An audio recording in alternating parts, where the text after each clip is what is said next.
Hello everyone, myself Mrs. Riddhi Patel, and we are going to see Community Health Nursing Section C, Unit 4, that is AVAIDS. Okay, in today's session we will see about the object, specimen, magnetic board, page board, and cartoons, film projector, and film strip. Okay, so these all topics are in the small part. Okay, so what are the objects? Brought from its natural settings into the classroom to supply the type of sensory experience that will make the instruction more meaningful and impressive. For an example, thermometer or forceps. Okay, objects. તો objects એટલે શું? તો જ્યારે સ્ટુડન્ટને આપણે ટીચ કરતા હોઈએ છીએ ત્યારે ઓબ્જેક્ટ્સનો યુઝ કરવામાં આવે છે. શાના માટે? તો એ સેન્સરી એક્સપિરિયન્સ થઈ શકે. ઓકે, હવે હું ફોર એન એક્ઝામ્પલ હું થર્મોમીટર વિશે એમ જ ઓરલી બોલું છું, બરાબર. એના કરતાં તો હું થર્મોમીટર લાવીને સમજાવું તો એ વધારે સેન્સરી એક્સપિરિયન્સ થશે, રાઈટ. તો એ ઓબ્જેક્ટ પર્ટિક્યુલર હું બતાવીને ભણાવીશ તો એ વધારે મિનિંગફુલ થશે, જેના લીધે સ્ટુડન્ટ મોટિવેટ થશે, right. So this is objects. Now specimen. What is specimen? Part of real objects taken from the natural setting. It's simple and shows quality or structure. For an example, selection of lung. Okay, specimen એટલે શું છે? તો એ live હશે. Okay, taken from the natural સેટિંગની અંદરથી લેવામાં આવે છે અને એ શું બતાવશે? તો quality or structure. Okay, now for an example છે સિલેક્શન ઓફ લંગ. ઓકે, આખે ને આખું સ્પેસિમેન લંગનું બતાવવામાં આવે છે. મોડલ નહીં, રિયલ હશે. ઓકે, ફોર એન એક્ઝામ્પલ બાયોલોજીની લેબની અંદર આપણે ફ્રોગ જોયો, બરાબર. તો એ ફ્રોક પણ કેવો હશે? તો real. Okay, so I am going to show you the image of specimen. Okay, here you can see the image of specimen. એક કાચની બોટલ છે, એની અંદર એક આખું સ્પેસિમેન છે જે રિયલ હોય છે. ઓકે, તો એનું સ્ટ્રક્ચર શું છે, કેવી રીતનું છે, એની આઈઝ ક્યાં છે. Okay, so the whole structure we can see by the specimens. Now magnetic board. What is magnetic board? It's look like a notice board. Okay, here you can see that magnetic board is look like a bulletin board or notice board, but આની અંદર magnetic વસ્તુ વધારે હશે, right? Magnetic particles are used to mount the objects in the board. It is rarely used in educational institutes. આપણે educational ઇન્સ્ટિટ્યૂટની અંદર આ એટલું બધું યુઝફુલ નથી થતું. It's difficult to maintain compare to the normal boards. It is so expensive. આ expensive હોય છે due to magnet, right. Now page board. What is page board? So here you can see the image of page board. Okay, આ કોઈ હોટલનું bill છે. Here you can see wait, આ એ હોટલનું બિલ છે. ઓકે, જેમાં સિંગલ રૂમ ચાર્જીસ છે, single room with en suite charge છે, double room with en suite. Okay, hotel trip કેટલું તમને મળશે એની અંદરથી. Okay, so this is called page board, right. Now letters and numbers are interested in the board for the purposes of display. હવે આની અંદર કોઈ લેટર્સ અથવા નંબર્સ આપવામાં આવશે. ઓકે, ડિસ્પ્લેની અંદર. It is mostly use in hospitals and government institution just for displaying census. For an example, number of out patient per day. Okay, હવે જે પેજ બોર્ડ છે તો કોઈ પણ હોસ્પિટલ અથવા ગવર્મેન્ટ ઇન્સ્ટિટ્યુશન હશે તો એની બહાર લગાવવામાં આવશે પેજ બોર્ડ, જેની અંદર લખેલું હશે કે ડેલી કેટલા પેશન્ટ આઉટ થયા છે. ઓકે, હવે હોસ્પિટલની અંદર ઘણી જગ્યાએ પેજ બોર્ડ કેવા હશે? ફોર એન એક્ઝામ્પલ, આ રીતનું પેજ બોર્ડ હશે. ઓકે, અહીંયા રૂમ નંબર, અહીંયા એસઆર નંબર હશે. Okay, SR number. અહીંયા રૂમ નંબર હશે, રૂમ નંબર. ઓકે, પર્ટિક્યુલર કાં તો ડાયગ્નોસિસ હશે, અહીંયા ડાયગ્નોસિસ. ઓકે, અને અહીંયા ડૉક્ટર્સનું નેમ હશે, રાઈટ. તો this is also the type of page board. તો જે પહેલું કોલમ છે એસઆર નંબર છે, પછી અહીંયા રૂમ નંબર હશે, પર્ટિક્યુલર પેશન્ટનો ડાયગ્નોસિસ હશે અને અહીંયા ડૉક્ટર્સ. અને આ સ્પેસિફિક ક્યારે હશે? તો જ્યારે સ્પેશિયલ રૂમ હશે અને ક્યારેક વોર્ડની અંદર જનરલ વોર્ડ હશે તો અકોર્ડિંગ ટુ કોટ વાઇઝ હશે. Okay, so this is page board. Now it is also difficult to maintain because dirt accumulates in the halls. Okay, the numbers and words attached in the board easily gets damaged and miss. હવે જે પણ number અને વર્ડ્સનો use કરીશું તો એ easily gates damage થઈ જશે. Okay, તો પહેલાં એવું હતું. નાવા ડેઝ કેવું કરે છે, તો માર્કર પેનથી પેજ બોર્ડને મેન્ટેન કરવામાં આવે છે. ઓકે, પેજ બોર્ડ લગાવેલું હશે લાઈક અ નોટિસ બોર્ડ જેવું નહીં, બટ બ્લેકબોર્ડની અંદર જે વ્હાઇટ કલરનું બોર્ડ આવે તો એની અંદર માર્કરથી લખી દેવામાં આવતું હોય છે. ઓકે, અને કોઈ પેશન્ટની સપોઝ પ્રોસિજર હશે, બરાબર, સપોઝ કોઈ પેશન્ટને સીટી સ્કેન માટે મોકલવાનો છે, MRI માટે મોકલવાનો છે, કેટલા વાગ્યે મોકલવાનો છે. ઓકે, તો એ બધું હાઇલાઇટ કરશે લાઈક રેડ માર્કર પેનથી કેમ હાઇલાઇટ કરવામાં આવે છે. Now rules of using objects and specimens. તો જે પણ ઓબ્જેક્ટ્સ આપણે, ફોર એન એક્ઝામ્પલ થર્મોમીટર છે, ફોર્સેપ છે, કોઈ સ્પેસિમેન છે, બરાબર, તો એ કેવી એના રૂલ છે, તો how we can use that. Plan your teaching with certain simple and direct observation of the object or specimen referred to. આપણે કયું સ્પેસિમેન ટીચ કરવાનું છે, કયો ઓબ્જેક્ટ ટીચ કરવાનો છે ટુ ધ સ્ટુડન્ટ, તો એને પહેલાં આપણી પાસે નોલેજ હોવું જોઈએ, એને પ્લાનિંગ કરવાનું છે. ઓકે, હવે જે પણ ઓબ્જેક્ટ છે તો એને ચેસ્ટ લેવલે પકડવાનો છે. Okay, for an example, if I am going to teach you about the sponge holding forceps, so I have to hold the sponge holding forceps with the thumb and forefingers, right? index finger, જે index finger છે અને thumb છે એનાથી હું એ પકડીશ, અને left જે dominant hand હશે ત્યાંથી પકડીશ, અને અધર હેન્ડ હશે ત્યાંથી હું પોઇન્ટરનો યુઝ કરીશ and at the chest level રાખીશ. ઓકે, એન્ડ પછી એક્સપ્લેન કરીશ પર્ટિક્યુલર કોઈ ઓબ્જેક્ટ અથવા સ્પેસિમેનને. Okay, now ask questions from the student to elicit more details and features of the object or specimen under observation. Okay, સ્ટુડન્ટને question કરવાના છે, કાં તો કોઈ સ્ટુડન્ટ આપણને ક્વેશ્ચન કરે તો એ શું કરશે, તો એ નોલેજ વધારે ગેધર થશે. Clarify and emphasize important structural details of the object or specimen under observation. જ્યારે જે પણ સ્પેસિમેન સપોઝ ભણાવતા હોય તો એનું મેઇન સ્ટ્રક્ચર શું છે તો એની ઉપર હાઇલાઇટ કરવાનું છે. ઓકે, એમાં પર વધારે ફોકસ કરવાનું છે. સપોઝ કોઈ ઓબ્જેક્ટ છે સ્પંજ હોલ્ડિંગ ફોર્સેપ, તો એના પાર્ટ્સ જે છે એની ઉપર હું હાઈ ફોકસ કરીશ. By the using of pointer હું એ બતાવીશ. ઓકે, સ્ટુડન્ટને, so student can easily understand.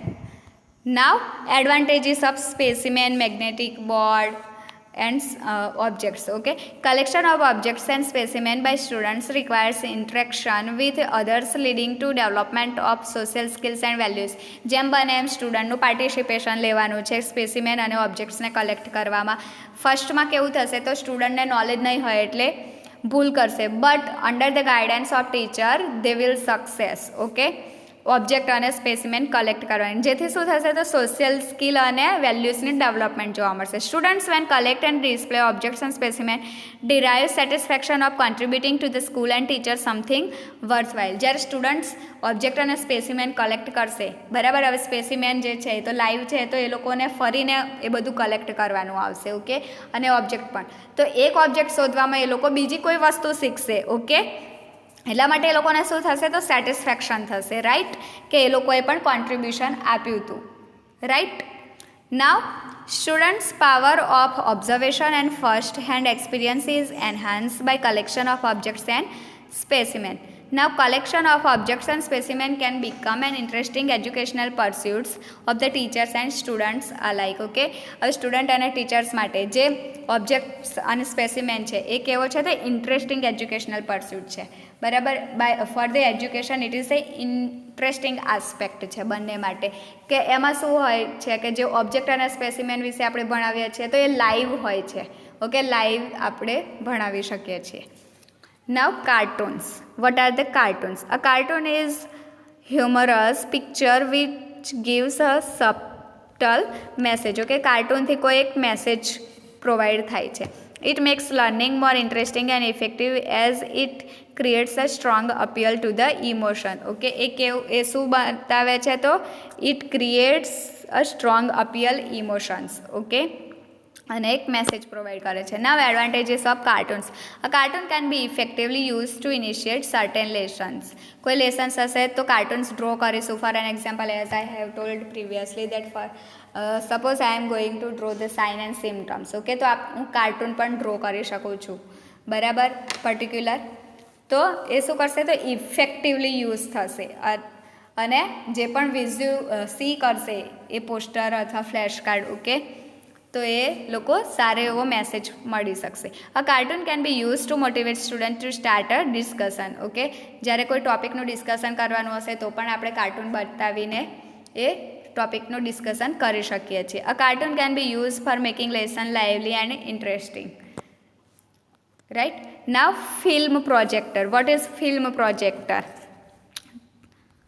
So on a film strip, here you can see the film projector. Okay, આ ઇમેજીસ છે ફિલ્મ પ્રોજેક્ટરની. અહીંયા એક લાઇટ પડે છે અને અહીંયાથી એક સ્ટ્રીપ જશે. ઓકે, તો જે અહીંયા વિઝ્યુલાઇઝ થશે, that is film projector and film strip. Film strip is a continuous strip of film consisting of individual frames or pictures arranged in sequence usually with explanatory titles. Okay, જે film પ્રોજેક્ટરનો use થશે અને film સ્ટ્રીપનો, તો એ કેવું હશે? એક તો continuously હશે. Okay, continuous strip હશે અને અરેન્જ પિક્ચર્સ હશે એની અંદર. So you have to remember the both words, continuous and arrange pictures. Right. each strip contains from 12 to 18 or more pictures. each stripની અંદર કેટલા હશે? 12 to 18 or more pictures હશે. it is a fixed sequence of related still on a roll of 35 to 35 mm film or 8 mm film. Okay, કેવું હશે? તો 35 mm to 8 mm film. Okay, A fix હશે આનો sequence. Now advantages. It is an educational visual material. Economical visual material. એક તો economical છે અને visual material છે, જેની અંદર 12 to 18 પિક્ચર્સ હોય છે, તો સ્ટુડન્ટ ઇઝીલી એ જોઈ શકે છે અને લર્ન કરી શકે છે. It is easy to make and convenient to handle and carry. એક રોલ જ હોય છે કે જેને આપણે બહુ પહેલાંના જમાનામાં જ્યારે ફોટોગ્રાફ હતા, બરાબર, તો એનો એક રોલ નીકળતો હતો, તો લાઇક વે છે film strip. Okay, tax up little space and can be easily stored. Easily store કરી શકીએ છીએ અને ઓછી સ્પેસે રોકે છે. Provides a logical sequence to the teaching procedure and the individual picture on the strip can be kept before the students for a length of time. હવે એની અંદર શું છે? તો એક લોજિકલ સિક્વન્સ હશે બાય ધી પિક્ચર્સ. ઓકે, અંદર pictures હશે તો એનાથી શું થશે? તો એક લોજિકલ સિક્વન્સ પ્રોવાઈડ કરે છે. અને ફિલ્મ સ્ટ્રીપથી શું થશે? તો teacher can easily perform the procedure. Okay, now film strip can be projected on the screen or wall or paper screen as the convenience. Okay, જેવી રીતના સ્ટુડન્ટ અથવા તો કોઈ માસ એજ્યુકેશન આપવું છે તો ફિલ્મ સ્ટ્રીપનો યુઝ કરી શકીએ છીએ. કોઈ સ્ક્રીન અથવા વોલ ઉપર આપણે બતાવી શકીએ છીએ. નાવડેઝ એક એડવર્ટાઇઝ પણ આવે છે ટેલિવિઝનની અંદર. ઓકે, તો એની અંદર પણ આ ફિલ્મ પ્રોજેક્ટરનો યુઝ થાય છે કે એની અંદર એક વ્હાઇટ કલરનો કર્ટેન હોય છે અને ફિલ્મો બતાવતા હોય છે. ઓકે, પહેલાંના જમાનામાં આવી બધી વસ્તુ વધારે યુઝ થતી હતી to see the film. Okay, હવે તો થિયેટર આવી ગયેલા છે. Now instruction for using. Preview film strip before using them and selected carefully to meet the needs of the topic to be taught. Okay, જે બી topic આપણે ભણાવવાનો છે તો એ topic related જ ફિલ્મ સ્ટ્રીપ છે કે નહીં એ ચેક કરી લેવું. સેકન્ડલી કે એને બતાવતા પહેલાં આપણે જોઈ લેવી કે પ્રોપર વેમાં વર્ક કરે છે કે નહીં. Show again any part of the film strip needing more specific study. Okay, suppose કોઈ સ્ટુડન્ટને ડાઉટ છે પર્ટિક્યુલર કોઈ ટોપિક રિલેટેડ, તો આપણે એ ફિલ્મ અગેન બતાવી શકીએ છીએ કેમ કે એને લોંગ ટર્મ આપણે એને પ્રિઝર્વ કરી શકીએ છીએ. Okay, use film strips to stimulate emotions, build attitudes and to point up problems.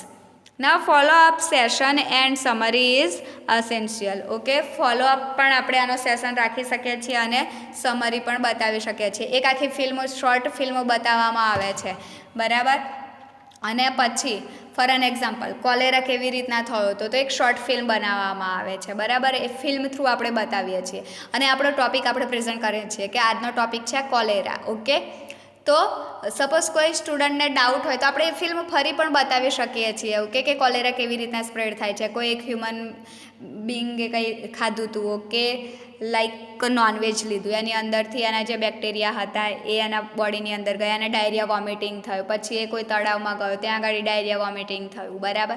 હવે સ્ટૂલ પાસે એણે તળાવ આગળ કર્યું તો એ તળાવનું પાણી એ પાણી આખું કન્ટામિનેટેડ થઈ ગયું. એ પાણી નાહવામાં પછી ઢોર યુઝ કરશે. ઓકે, કોઈ ઇન્ડિવિડ્યુઅલ યુઝ કરશે, કાં તો નાહવામાં, ધોવામાં, પીવામાં, બરાબર. તો જેટલા લોકો એ પાણીના ટચમાં આવ્યા હશે, કન્ટામિનેશન ઓફ વોટર, ઓકે, તો એ લોકોને પણ ડાયરિયા, વોમિટિંગ થઈ ગયું, એવું એક આખું પિક્ચર બતાવ્યું છે ફિલ્મ સ્ટ્રીપ દ્વારા. અને પછી ટોપિક રિલીઝ થાય છે કે this is the picture of cholera. Okay, today's topic is cholera in this manner, right? So I am going to finish today's session. If you have any doubt, you can contact me. Bye bye, have a nice day.